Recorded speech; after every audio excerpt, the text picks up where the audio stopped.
Hello everyone, this is American Legends Uncovered. In today's video, we bring you breaking news and heartfelt tributes, iconic American stars, and other remarkable figures across the globe who have just passed away. Their stories shaped generations, and their departures leave a silence that will be felt forever. Don't forget to hit like and subscribe so you never miss a chance to uncover the legends behind the headlines. Under the golden glow of an Elstree sunset, where quiet streets wound through Hertfordshire's tidy rows of old brick homes, Simon Philip Cowell was born on October 7, 1959, in Lambeth, London. That bustling city was just a brief stop. His family soon moved to the serene suburbs of Elstree, where life seemed wrapped in the glossy veneer of high society. His father, Eric Cowell, was a man of many talents, a sharp real estate manager with ties to the music industry through EMI.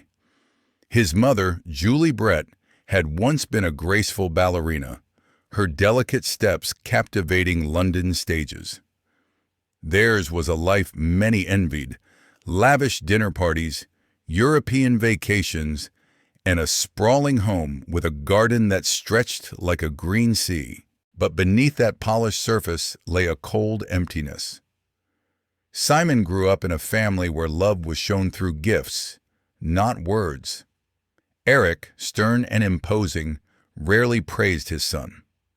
"Do better, Simon," he'd say, his voice as clipped as a business memo, even when Simon brought home a drawing praised at school or a decent test score. Julie, warmer but distracted by her social whirl, often left Simon and his younger brother, Nicholas, to fend for themselves. Simon, a dark-haired boy with sharp eyes, always felt not good enough. The rare compliments from his parents seemed reserved for others: neighbor kids with better grades, or Nicholas, the obedient golden boy. At Radlett Preparatory School, Simon was no star student. He preferred doodling in his notebook to memorizing facts. "I hated school," he'd later recall, a trace of defiance in his voice. Long hours in stuffy classrooms felt like a prison. He bounced between schools: independent day school for boys in Dover, then Dover College, but none held him long. At 16, he dropped out with just 2 O-level certificates. "I don't need a diploma to prove myself," he told himself, but deep down, a fear of being invisible gnawed at him. The Cowell household wasn't always peaceful. Eric and Julie's arguments, often about money or unmet expectations, spilled into the night, their voices carrying through thin walls. Simon, lying awake, learned to hide his emotions, wielding sharp-witted sarcasm as a shield.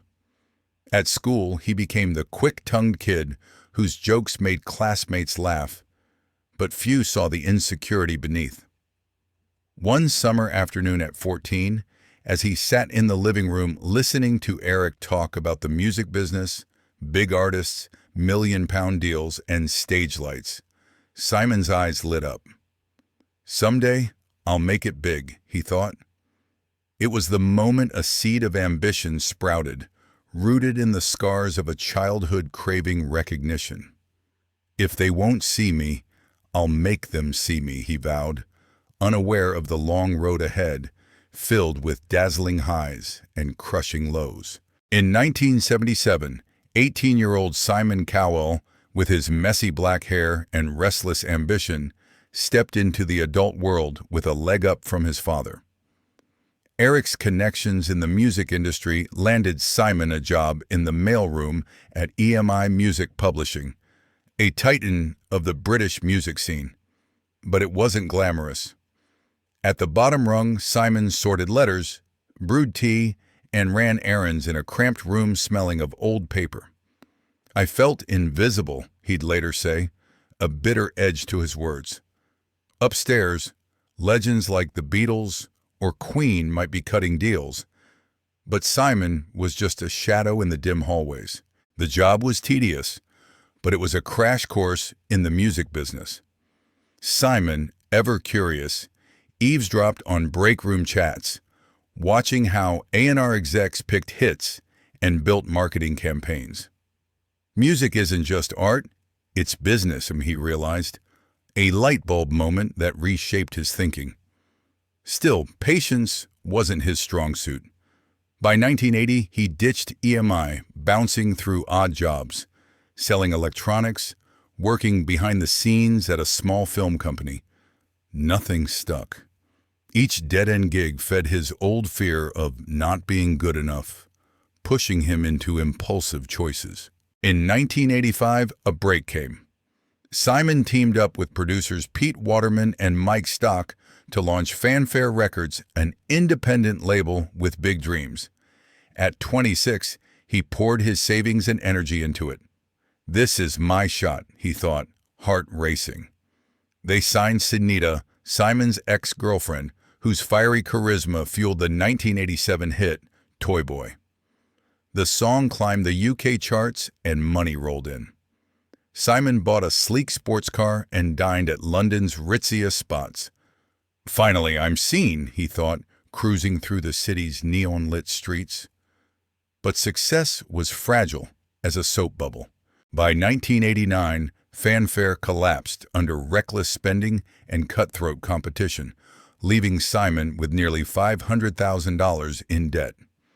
At 30, he slunk back to his parents' Elstree home, a broken man.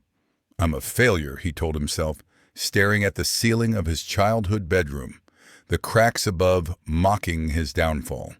Eric's disappointed glances and Julie's gentle consolations couldn't ease the sting. Why am I not good enough? The question from his youth returned, sharper than ever. Yet, in that darkness, a spark flickered. Simon saw Fanfare's failure as a lesson. He'd chased art over profit. If I get another chance, I'll do it differently, he vowed. That resolve, born in defeat, set the stage for a comeback he couldn't yet imagine. In 1989, as London's lights dimmed in Simon Cowell's eyes, he returned to his parents' Elstree home, carrying the weight of Fanfare Records' collapse and a $500,000 debt. The failure wasn't just financial, it shattered his sense of self. The man who'd believed he could conquer the world. Sleepless nights in his old room, surrounded by faded posters of pop stars, left him questioning if he'd ever rise again. I have to change, he whispered to himself, a mix of resolve and desperation in his voice. That moment marked his decision to redefine failure not as an end, but a beginning. In 1990, a second chance arrived. Through Eric's old contacts, Simon joined BMG Records as an A&R rep. It wasn't glamorous, no stage lights, no lavish parties, but it was a lifeline. This time, he abandoned dreams of pure art. The lesson from EMI's mailroom echoed, music is business. With a new mantra, sell records first, earn respect later, Simon zeroed in on the mass market. Catchy pop tunes aimed at teens. He studied charts, listened to radio hits, and watched what made kids scream at concerts. They want melodies you hum, songs that make you dance or cry, he realized. Success came fast. In 1995, he signed Robson and Jerome, actors turned singers whose cover of Unchained Melody topped UK charts, selling 1.8 million copies. BMG execs started calling him a hitmaker. Then came Five, a bold boy band with slick moves whose debut album hit #1. The real jackpot was Westlife in 1998, an Irish group whose ballads like Flying Without Wings racked up 14 UK #1 hits. Each time Simon saw Westlife perform to screaming crowds, adrenaline surged. This is what I was born to do, he thought. Money poured in, funding a swanky London apartment, but more crucially, Simon learned, perfection doesn't matter, connection does. The 1990s were his rebuild, transforming a bankrupt dreamer into a music mogul. The true peak, though, was television. In 2001, Pop Idol launched on ITV. Simon, now 42, took the judge's chair, his black t-shirt and piercing gaze making him an instant icon. "You sound like a cat screeching," he told one contestant, sparking roars of laughter. The show was a smash, paving the way for American Idol in 2002. Flying to Los Angeles, Simon joined Paula Abdul and Randy Jackson under blazing studio lights. "This is my stage," he thought, heart-pounding. American Idol became America's top show, and Simon Cowell, a nobody from EMI's mailroom, was now a global name, synonymous with brutal honesty and unyielding ambition. But beneath the spotlight, Simon felt the first costs of fame. Grueling schedules, 18-hour days, constant flights left him drained. The fear of fading, of returning to invisibility, lingered. He knew that to keep the spotlight, he'd pay a price, and that price, he'd soon learn, was steep. In 2002, as American Idol's spotlights blazed, Simon Cowell, 43, stood at the heart of a television storm. The show, turning nobodies into stars, was a cultural juggernaut and a money machine. With a $33 million annual salary, Simon bought a Beverly Hills mansion with ocean view glass walls, a black Bentley, and a wardrobe of pricey black t-shirts. His signature look. His life screamed success. Hollywood parties, handshakes with A-listers, and private jet hops between LA and London. The Idol triumph fueled bigger ventures. In 2004, Simon launched the X Factor in the UK, a bolder show crafting global music sensations. Britain's Got Talent followed in 2007, then America's Got Talent, spreading Simon's formula, talent, drama, and biting critiques worldwide. His company, Psycho Entertainment, became an empire, signing Leona Lewis, X Factor's angelic-voiced winner, and One Direction, a boy band cobbled from rejected contestants that sold tens of millions of records. Watching One Direction pack stadiums, Simon grinned. "I made them." But power came at a cost. Simon was both loved and loathed. UK tabloids dubbed him the Ruthless King, a nod to his cutting remarks. "You're torturing the room," he told one contestant, drawing laughs but leaving scars. Online forums branded him arrogant, cruel. Exhausted by 18-hour days and transatlantic flights, sleeping just 4 hours a night, Simon admitted, "I'm a king in a prison." Fame brought wealth but trapped him in a relentless grind. Loneliness crept in. His relationship with TV host Terry Seymour ended in 2008. He shied from commitment. "I'm not built for marriage," he said. But alone in his mansion, he wondered what he was avoiding. In 2013, a scandal rocked his world. Lauren Silverman, wife of his friend Andrew Silverman, was pregnant with Simon's child. Tabloids pounced. "Homewrecker!" Headlines screamed. Paparazzi photos of Simon and Lauren at upscale restaurants fueling the fire. Public vitriol hit hard, branding him immoral. Used to TV criticism, this moral judgment stung deeper. Staring into his bathroom mirror, lines creeping across his face, Simon said, "This is my fault." He didn't hide. He owned the relationship, faced the media storm, and vowed to take responsibility. On February 14, 2014, Eric Philip Cowell was born in New York's Lenox Hill Hospital. Holding his son with big eyes and soft hair, Simon felt his world shift. "My boy is my salvation," he thought, heart melting. Fatherhood taught him a love no stage could match, prompting questions. What's all this fame for if I can't be there for those I love? The scandal, though painful, was a turning point, forcing Simon to face his flaws and find meaning beyond the spotlight. In 2015, under the dim glow of his Beverly Hills mansion, Simon Cowell, 56, sat alone, a glass of whiskey in hand, eyes heavy with grief. His mother, Julie, his emotional anchor, had died of cancer. She was everything, he wept in a rare, raw interview. He remembered her bustling through Elstree evenings, preparing dinners despite her social whirlwind. Though her love came more through actions than words, she'd always believed in him, even after Fanfare's collapse or when the world called him cruel. Her loss shattered him.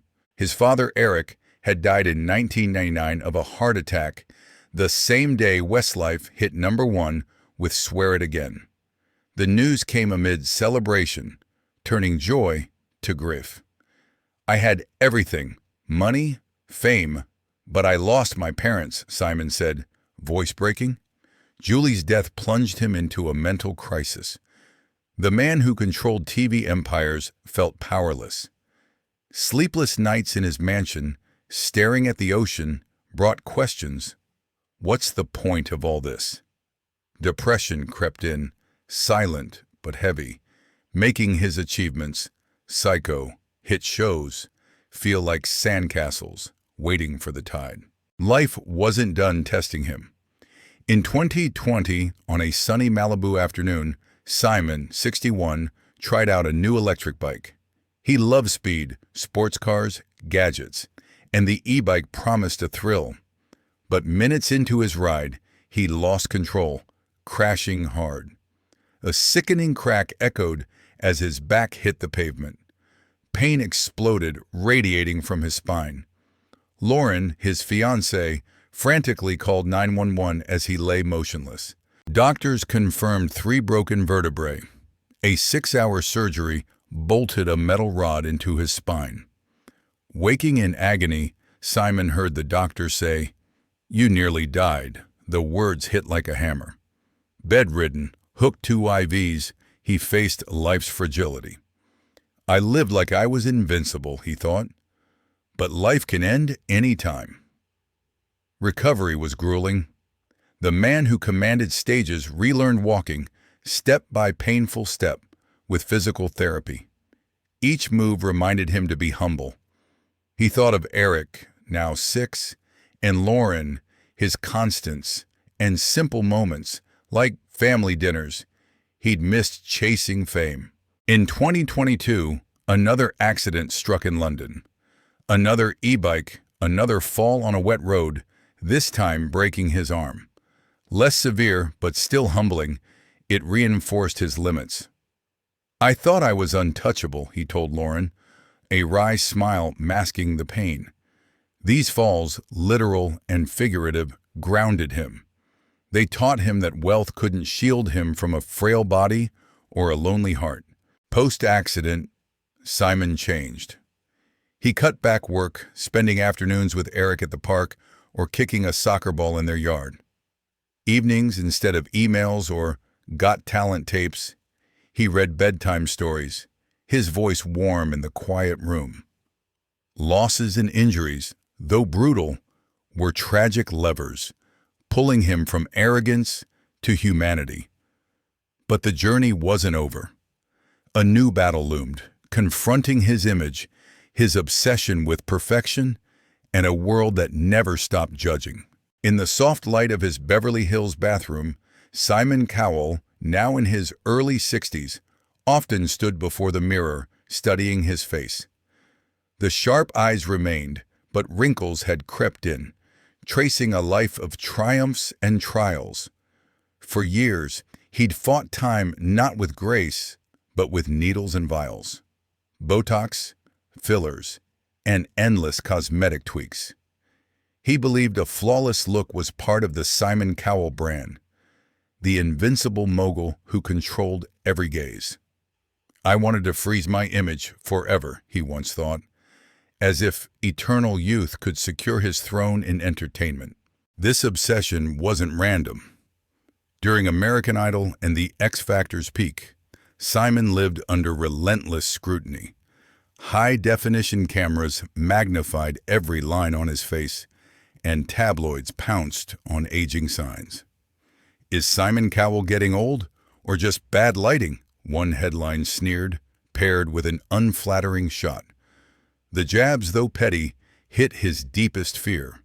Fading into obscurity, back to the invisible mailroom days at EMI. To fight back, Simon turned to LA and London's top cosmetic clinics. Botox smoothed wrinkles, fillers plumped his features, and laser treatments promised youthful skin. He spent tens of thousands, not just for vanity, but to reinforce his belief in total control. "If I look young, I'll feel young," he told himself, dodging the truth that time spares no one, not even a TV titan. The 2020 e-bike accident in Malibu changed everything. Bedridden, a metal rod in his spine, Simon saw the futility of cosmetic fixes when facing mortality. "I tried to outrun time, but time always wins," he thought, gazing at family photos by his hospital bed, Eric's smile, Lauren's steadfast presence. Those needles seem pointless now. The real wake-up call came in 2021. A photo from a TV event went viral, his face taut from treatments, sparking mockery online. "Simon Cowell looks like a monster," a Twitter user wrote, with laughing emojis. Tabloids dissected his plastic look, comparing him to cartoon villains or botched wax figures. For the first time, Simon felt hurt, not by critiques of his words, but by the image he'd crafted. Staring into his mirror, he saw a stranger, unnatural, not himself. "I look like a fake version of me," he admitted bitterly. Stopping wasn't easy. Simon, used to control, resisted at first. "This is Hollywood," he reasoned. "Everyone does it." But moments with Eric, who giggled, "Dad, you look funny when you're serious," shifted his perspective. His son didn't need a perfect face. He needed a real father, one who laughed and lived authentically. In 2021, Simon quit Botox and fillers. "I want to be real," he told a reporter, his voice calm but firm. It was tough, facing new wrinkles and aging signs he'd once dreaded.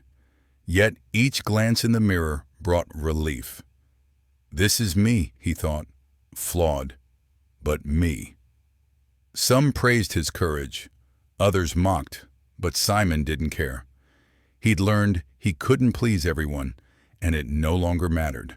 This acceptance went beyond looks. It was part of a deeper journey, confronting scars of fear, being forgotten, needing validation. Afternoons with Eric or evenings with Lauren, talking about simple things, brought a peace no stage could match. The mirror, once a symbol of obsession, became a reminder. Authenticity is the greatest strength. But Simon's story wasn't done. Acceptance opened a new chapter, redefining his legacy not just as a mogul, but as a father, partner, and force for good. In 2025, as autumn leaves began to turn golden on the quiet streets of London, Simon Cowell, now 66, sat in the sprawling garden of his Cotswolds home in England. The soft sunlight filtered through the trees, and the sound of his 11-year-old son, Eric's laughter, echoed from a distance. Simon smiled, cradling a cup of tea, watching his son play with their family dog. His life, once a relentless whirlwind of stage lights and transatlantic flights, had slowed down. He was no longer the man racing against time. Instead, he had learned to savor each moment, a lesson forged through accidents and losses that reminded him life was too fleeting to waste. Simon's role as a judge on television had transformed. In the 2025 season of Britain's Got Talent, he was no longer the ruthless king, dishing out razor-sharp critiques. He had become a mentor, a steady guide. During a semi-final performance, when the duo Han and Fran took the stage, Simon initially shook his head, but then reversed course. "I got it wrong," he said on stage, his voice warm and measured. "You made me rethink everything. That's the power of real talent." The audience erupted in applause, and Simon, with a rare smile, realized his role now was to inspire, not judge. Even on America's Got Talent, where he still held court, he spent more time encouraging contestants, sharing lessons from his own journey. "I used to think success was about selling records," he told a young performer, "but now I know it's about touching hearts." His biggest priority was family. Lauren Silverman, who had stood by him through the 2013 scandal and the accidents that followed, remained his fiancée since their engagement in 2022. They hadn't thrown a big wedding, but their love was stronger than ever. "Lauren keeps me grounded," Simon shared in an interview. They cherish short getaways, family dinners, and quiet moments at home. Eric, his son, who mirrored him with sharp eyes and a bright smile, was the center of Simon's world. He took Eric to the America's Got Talent set in August 2025, where the boy made a brief appearance, sitting beside his dad and watching the performances. "Dad, I want to be like you," Eric once said, and Simon, voice thick with emotion, replied, "Buddy, just be the best version of yourself." Fatherhood had changed him entirely, teaching him unconditional love and the joy of simple things. Simon's estimated $600 million fortune was no longer a symbol of personal triumph. He decided to channel much of it into philanthropy, focusing on children, animals, and health. Through organizations like Together for Short Lives, which supports children with life-threatening illnesses, and Dogs Trust for animal welfare, Simon donated millions. In 2025, he joined campaigns to raise awareness about mental health, inspired by his own struggles with depression after losing his mother. "Legacy isn't about the money in your bank account," he said in a speech at a charity event. "It's about the impact you leave behind. I want a better world for Eric and kids like him." He was also gearing up for a new project, a Netflix docuseries, Simon Cowell, The Next Act, set to launch in December 2025, where he would scout and build a new band, proving that at 66, he could still work magic.